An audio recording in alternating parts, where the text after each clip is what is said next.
Welcome to Imagine Otherwise, the podcast about the people and projects bridging art, activism, and academia to build better worlds. Episodes offer in-depth interviews with creators who use culture for social justice and explore the nitty-gritty work of imagining otherwise. I'm your host, Cathy Hannabach. This is episode 101, and my guest today is Malinda Maynor Lowery.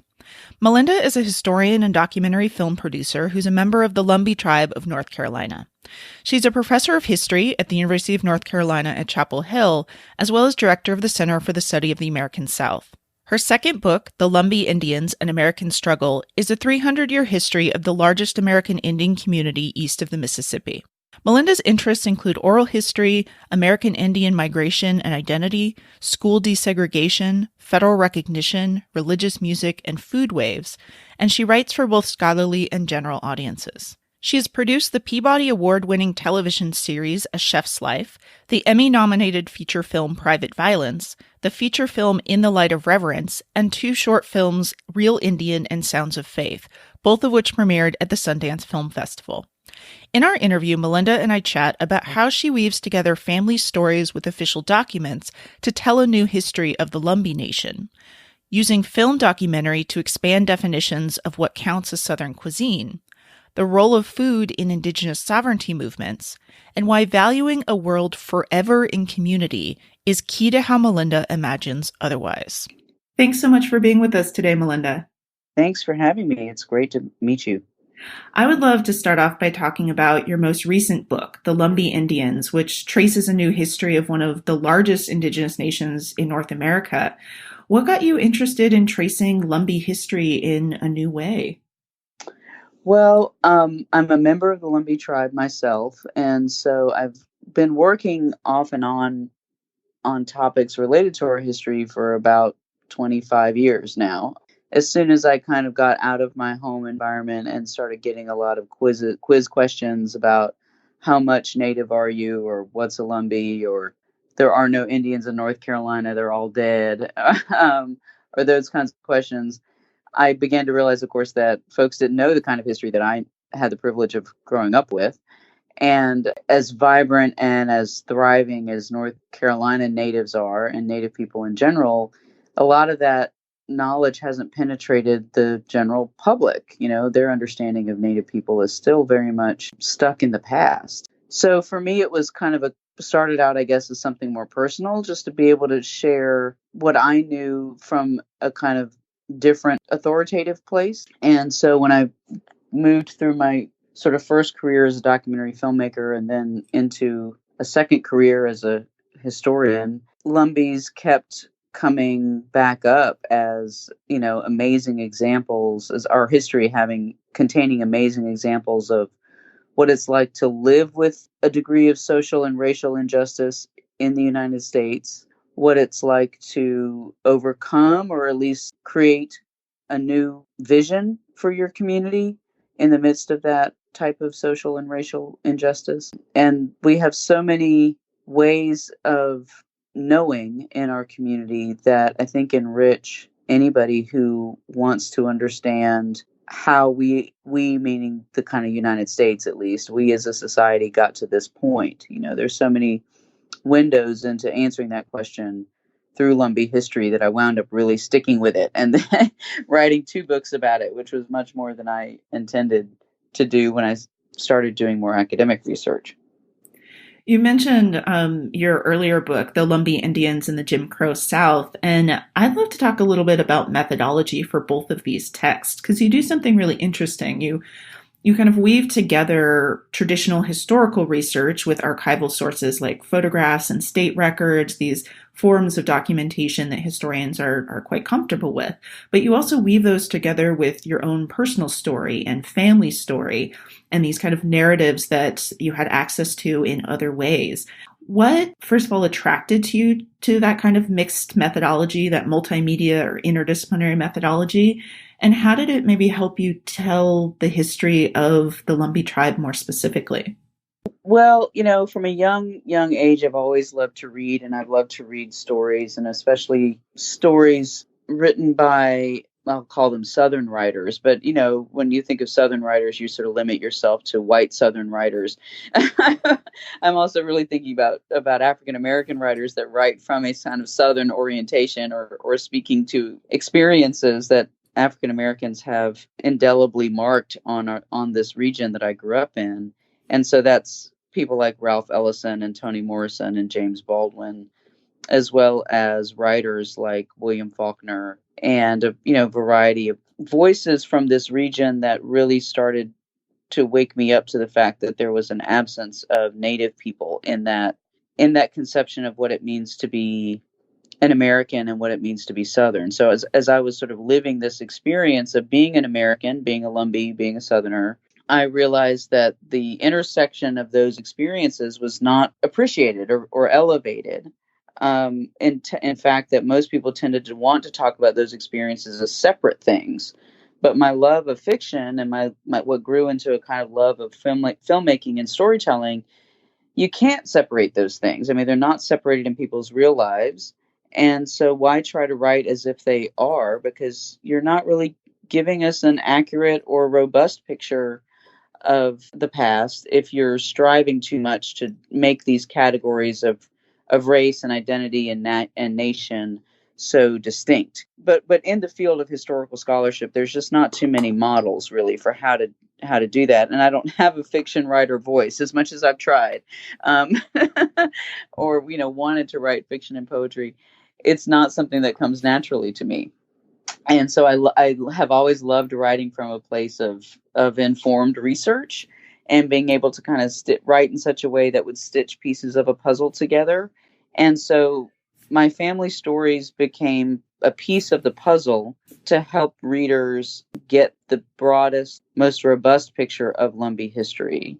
I've been fortunate to get a lot of support for that work from other Indigenous scholars, but also non-Indigenous people who say, yeah, it's obvious that kinship, for example, family, is a really important part of how Lumbees have made decisions historically, but we lack primary source documents, written down documents that really illustrate how important kinship is or how kinship actually functions. So in my case, it was an obvious opportunity to turn my relationship to my family and my family history into some examples of how that really important historical factor has worked for us. This methodology too comes out, I think, really lovely in a really lovely manner in the way that the book itself is pitched, or the kind of the writing of it. It's a very accessible text. It's a very public scholarship text, and it's clearly intended to reach different audiences through all these stories that you're telling.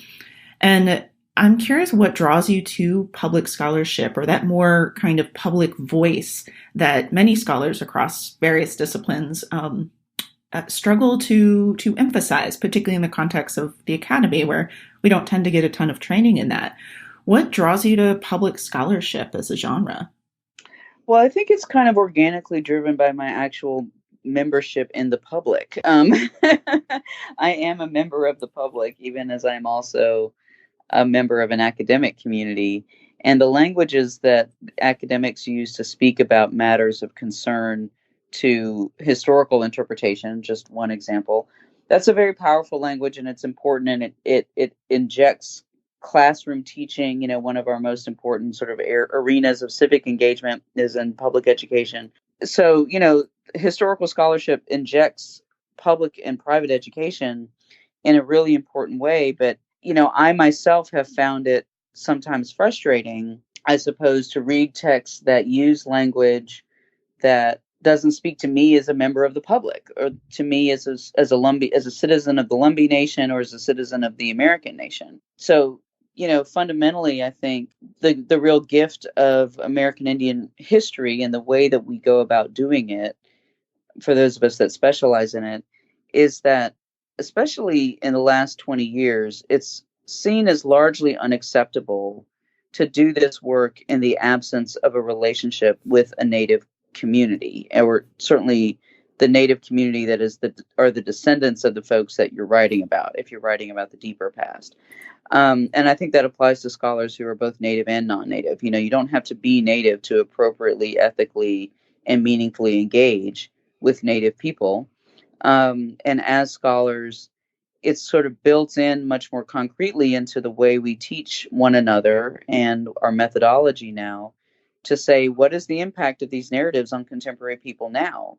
Because if we pretend like there's not an impact, then we're denying the truth that colonialism is still with us, and that colonialism is having a deep impact on Native people today. So writing for a public or a set of publics really started for me when my first book came out, and my relatives said to me, "This is great and all, but can't you make it more understandable?" And I loved that piece of feedback because I had struggled with it so much in writing the book, knowing that it needed to speak to scholars and have and be driven by historical interpretation instead of stories. I then took that piece of feedback from my relatives and said, well, what else can I do that promotes stories and where people really do recognize themselves in the text, but also helps remind people who are not Lumbee of the critical roles that American Indians play in our society today. So there had to be kind of an argument there, you know, an interpretive backbone. But around the flesh, around the bone, for much of the work I hope to do in the future is really about the kind of stories and the sorts of language and the sorts of information that my family and my community members find the most useful. Do you have any favorite kind of lessons learned or techniques that you've learned to couch your writerly voice in this manner that you might offer up to other scholars who want to do more kind of diverse forms of writing? Well, I got a really great piece of advice from my editor at University of North Carolina Press when I was struggling with this question of voice, writing my second book. And he said to sit down and write one paragraph to someone that you wanted to read this book. And in the content of the paragraph was, what is this book about? And what is this book trying to do? What is its purpose? But how would you write it if you were writing it to an individual that you wanted to be part of your audience? And so then immediately my mind went to James Baldwin's, is it Notes from a Native Son that's written to his nephew? But immediately my mind went to James Baldwin's work and thinking about the way in which it's constructed as a letter. And so I wrote a letter to my daughter as that first kind of practice paragraph about audience. And defining the audience as my daughter, who at that point was probably 8 years old, she's 12 now, was, you know, not the end all be all of who was going to read the book. and it's not written at an 8-year-old level, the book. But there were things that I wanted her to know. And so I wanted to be able to tell her in language that I thought if she didn't understand it at age 8, she'd be able to understand it at age 16 or 18, what it meant to be a Lumbee and an American and a woman and all of these other interesting intersections that our history displays. So following that piece of advice to write one paragraph to somebody that you want to read the book was really transformative to me. It wound up in the book, actually, not in the exact same form in which I wrote it to Lydia, but it did wind up in the book, and it was proven to be something I've come back to again and again as I've tried to sort of explain to folks what this is. I'd love to turn a little bit back in time to your filmmaking and television work, because I'm really struck by how that informs the way that you approach your scholarship and how you even approach this kind of public emphasis on writing. So I noticed one of the television shows I know that you've produced is a PBS show called A Chef's Life, which is about cooking and the opening of restaurants. What got you interested in cooking and foodways, first of all? Well, I really got involved in that project because it's an Eastern North Carolina project. The show is about a place, and in some ways we think of Southern cuisine as like this, you know, shrimp and grits, and it's just this hodgepodge of dishes from different locales within the South. But the South is a region of regions, a region of subregions, and the kind of cuisine that we have in Eastern North Carolina, which is where the Lumbee homeland is a particular kind of cuisine. There are certain dishes, there are certain ingredients, and so Vivian Howard, the host and co-creator of that show, was really interested in displaying how we get from homegrown ingredients to dishes that in some cases define a larger audience's understanding of Southern cuisine, but in other cases are really different than what an audience thinks of when they think of the South. And, one good example is Tom Thumb, which is a form of sausage that is pretty ubiquitous in Eastern North Carolina, but is virtually unknown outside of it. And the way that our television show really manages to focus on place in a substantive but also meaningful way, like in a way that helps people understand the region differently and talk about the region differently. That's what drew me to the show. And then the show's director and producer, Cynthia Hill, she and I have collaborated for a number of years on things that were similar in the sense of how they helped people understand the South or senses of place in ways that are less stereotyped and kind of more accurate. Cynthia has a remarkable ability to tell stories visually and with sound that I just really admire. So when I had an opportunity to work with her and do something about a place that I know and love, I didn't want to pass it up.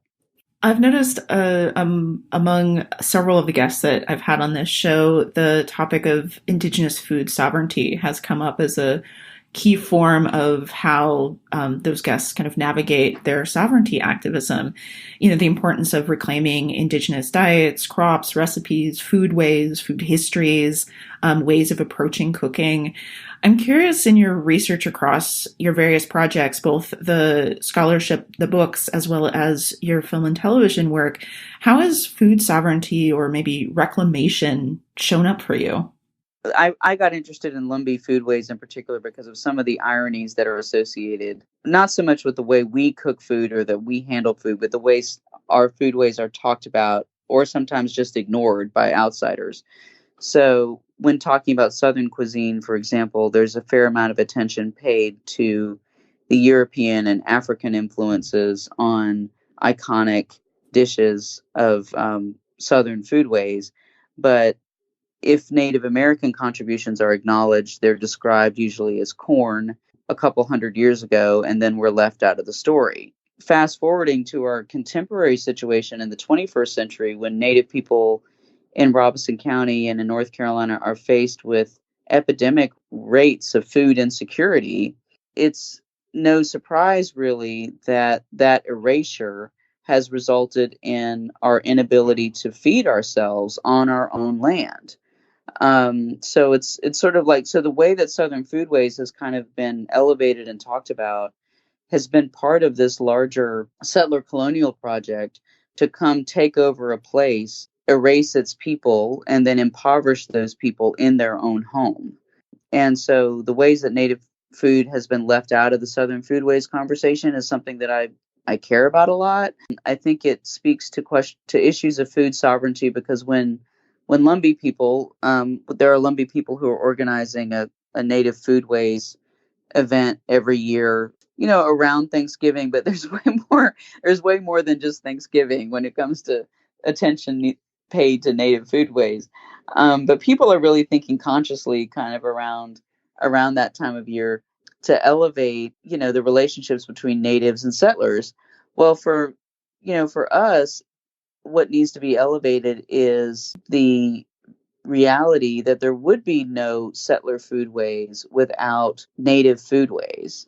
And so native foodways are a conduit to asserting our inherent sovereignty, the sovereignty that we possess because as political communities, we predate the existence of the United States. In the South, there's an interesting conversation that's led by food that helps us really understand how inherent sovereignty functions. Have you found that any of the kind of lessons or tactics that you developed as a film and television producer, have you been able to put any of those to work in the classroom? Yeah, so there's the level one of showing films and being fortunate enough to have access to some networks of new work or interesting work that is beyond what's available on PBS or available to students in more or mass media outlets.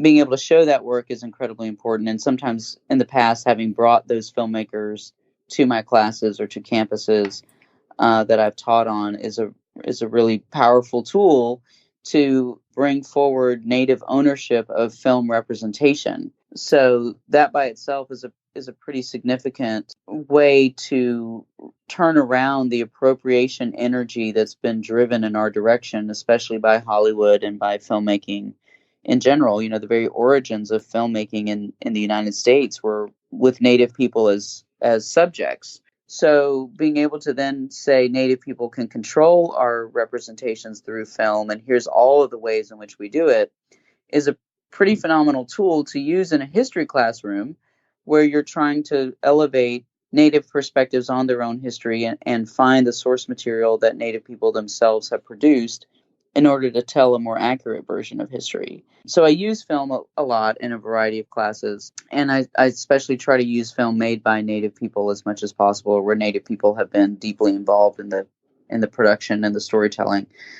I think in terms of my sort of teaching strategies, it goes back a little bit to your question about why write for a public or why engage with the public. My students are the public. My students are the most important public that I interact with on a daily basis. And so whatever vehicles that public needs to better understand the communities that they belong to and the communities that perhaps they have ignored or overwritten in the development of their own communities. If they need film as a tool, if they need a certain cinematic introduction to a topic, then that's what I try to provide in my class, because film, of course, is an incredibly effective way to visualize not just a problem, but also the really dynamic ways in which communities come together to solve that problem. And I think too about a film like Dawnland, which is about a truth and reconciliation process for children in the foster and adoptive care system in Maine, Indigenous children who went through that system in Maine. This film has been made, and it at its core is personal testimony of individuals who suffered at the hands of this abusive foster care and adoption system. Dawnland is a phenomenal example of how we think that someone else's problem is over there, like not part of our community. But when you watch the film, you hear these stories, you cannot deny that this phenomenon of abused and stolen children is at the heart of our democracy and how it was constructed. So that's really the purpose of film in the classroom, to me, is to really illustrate how problems or issues that we would like to see as not us or as exceptional in some way are actually at the core of how our country got to this point. So much of your work does a really fantastic example, I think, of showing the incredible power and the incredible efficacy of bringing together academic scholarship, public scholarship, art, and I would certainly include filmmaking in that category, with an emphasis on social change. And I'm curious what draws you to that nexus. What do you find particularly productive or compelling about bringing together academia, art, and activism? This might sound overly simplistic, and I hope it doesn't sound dismissive, but I don't see any other way to do it. Of course, I've been shown examples throughout my life and my career of how you can consider these things separately. But when I think about the defining moments in my life where I've come to an awakening, or, when I've realized that I need to do something different, I need to change my attitude, I need to change my approach, it's almost always because of something artistic that emerged in my life. And then my natural curiosity, I suppose, sends me on a little journey to figure out, where does that come from? Where does that piece of art come from? Or what are the social or political economic forces that converge to make this art necessary in that particular moment? And so answering those questions that are, I guess, driven by my curiosity, of course, is what produces scholarship and material that we teach with in classes. For me, the family I was raised in, the community I was raised in, we just were taught that none of us are alone. We're not individuals on this journey, that we are members of communities that we have responsibilities to. And that community, in my home training, that community starts with your family, but it quickly extends beyond your family to include neighbors. And when you really try to see who those neighbors are, of course, it includes people who are distressed, people who do not have the kind of privilege that you do, people who don't have the same degree of opportunity or comfort. And so in my family life, we have been in community with people who have different life circumstances than us. And so when you're in community with people, it demands that you see their circumstances, and at least in the case of my home training, that you track down the origins for those circumstances. And art plays a role there because it's often an artistic piece of work that elevates the question to begin with, that asks the question and says, hey, look at this.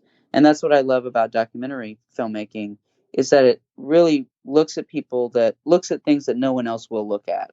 And that's why I value it so much. But of course, there's 1,000 other ways to do that work. It just happens to be the one that I got interested in first. This brings me to my absolute favorite question that I get to talk with folks about, that really gets at the heart of that big why behind all of these varied projects that you work on. And that's that version of a better world that you're working towards when you create films, when you step in front of a class, when you sit down to write. So I will ask you this giant question. What kind of world do you want? That is a great question. I want all the worlds. I think when I tell my daughter, I love you to the end of all the universes and back, that's just a little way of rephrasing for her a concept that I ran across in physics some time ago, which is that this is not probably the only universe. There very well could be other universes that we are nested within, or that we have a spatial relationship to that is beyond our ability to understand. And so if I think about what kind of world I'm looking for or trying to create, it's a world in which my daughter, feels connected and supported in her journey towards serving others. I want to live the kind of life where the work that I do has a meaningful impact on others. As I realize what that really means, I'm not the one that gets to define what impact looks like. I'm not the one that gets to decide what kind of impact other people need. So I guess the kind of world I want to create is it's more of a process than a container. And it's a process where we can live in relation, as those universes are in some kind of relation to each other. And we are listening to create new things that are useful to others and also to ourselves. Well, thank you so much for being with us today and sharing all the ways that you imagine otherwise. I really appreciate the opportunity. I'm excited for all of your work. Thank you. Thanks for listening to another episode of Imagine Otherwise. Imagine Otherwise is produced by Ideas on Fire, and this episode was created by Michelle Velasquez-Potts and myself, Cathy Hannabach. You can check out the show notes for this episode on our website at ideasonfire.net, where you can also read about our fabulous guest, as well as find links to the people and projects discussed on the show.